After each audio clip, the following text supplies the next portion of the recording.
All right, welcome to Action 22. This is updating your list, and since this is your junior year, this is going to happen a lot. Okay, so and as an example, if you're playing at a higher level, like the NPL, ECNL, DA type of things like that, you will probably, and this happened to me, you will get a lot more universities that are going to contact you. So they're probably not going to be on your list. It's going to be different universities. You're going to have to, again, be, if you like, open to having new universities. And it's going to change. The circumstances are going to change. But if they are reaching out to you, it's a great opportunity. And I seriously mean that. It's a fantastic opportunity because if they're going to directly contact you and send you an actual letter saying, hey, we saw you play and we want to speak with you, because it's a type of letter that I got from, for example, St. Leo, that means they're very interested and they're going to probably make you an offer in the near future. Okay, so you might want to consider it. And by doing that, kind of start the process over from the beginning. Do your research on the school. Look up the coach's information, look up the history of the school, the athletic program on the soccer side, and then see if it is interesting to you. If it's not, then okay. Right? But maybe that becomes a secure school for you. Or maybe you're just not interested at all. Okay? And I even give you my example here. I say I played in the DA. I went down to Florida for a showcase type of thing. We did 2 games, and the assistant coach at St. Leo saw me play. And the next thing you know, bang, I got picked up, and it worked out perfectly. Okay? So you just need to follow the game plan, because if something like this happens and a school does contact you, you follow the game plan, you follow the same steps that we did before. Okay? The only difference really is that they are interested in you.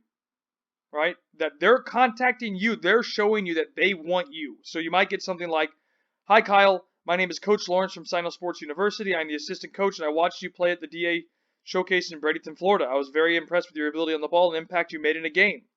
Will you please fill out the following questionnaire? We would like to set up a phone call to discuss potential recruiting options. So you might get a letter like that, an email like that. They might even call you, okay? Or they might even contact your coach. So those are things you need to be ready to deal with. Okay, so this is how you would respond to something like this using an email.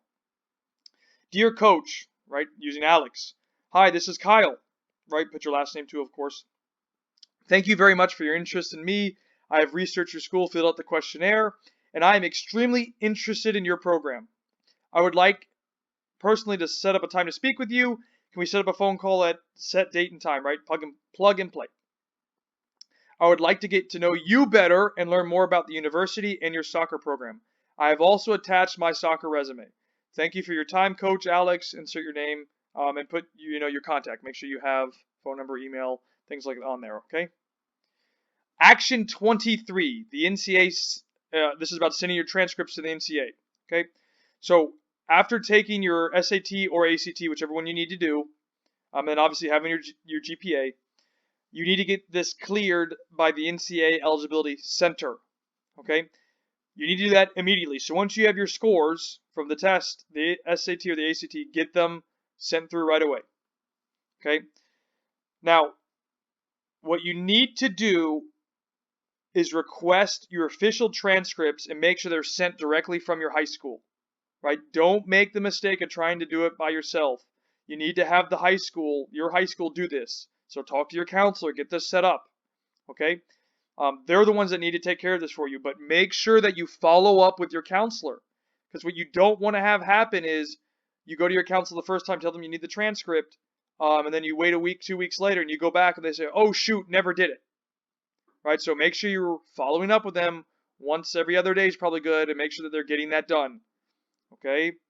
And then obviously once it's taken care of, review the site to make sure that your transcripts and your test scores are all showing on the Eligibility Center, because you don't want to lose an offer because of laziness, of you not following up and making sure that you get this done. Okay? I've even broke down for you in a Google Sheet the Eligibility Center. Right? So, pulling up here for you now. And these are your 4 steps to the NCAA Eligibility Center. Okay? It's not one and done. You need to follow these steps. Okay? And make sure you follow the fast facts here to help you get this taken care of. Right? College coaches do not go to the NCAA Eligibility Center to find athletes. They go to the Eligibility Center to find out if you're academically okay to play. Okay, you need to make sure you complete all these steps. You need to register, you need to release your forms, do the request, and then review. Okay, make sure these are done so that you can make sure you can have a chance to play in college athletics. Then we have the same thing too for the NAIA. Again, I recommend you do this as well, especially if you're considering going NAIA. Okay, and here are the ways that you get that done. Same type of process, but you can also send them in by mail. So there's a little bit different than the NCAA, but it's the same type of premise. Okay, so make sure you do all the correct steps, follow it, and get it done. Okay? Now, moving on to the next part. Never ever burn a bridge. And you're going to learn this more as you get older, and I'm sure your parents can relay this to you, but don't burn a bridge with a college coach, because you never know if they're going to help you again in the future. Okay? Whenever you're having conversations, whether they tell you, for example, they're not interested in you, you don't want to go off on them. You don't want to get upset or angry. If they say, for example, we're not interested in you, and I give you an example on the bottom. So if they're not interested in you, say, okay, coach, I really appreciate your time. Thank you for your consideration, right? Let's say they make you an offer, and this is where you get on the bottom of the page. You can see this, right? And they say, they give you an offer, and they say, okay, Kyle, we'd like to offer you, for example, an athletic scholarship of X amount of dollars. Do you accept? And if you're not interested, you would say something like, thank you, Coach Alex, for the opportunity. I really appreciate your time and effort. However, I'm looking at different options. Thank you again. Now, they may press you more after that to find out about the university.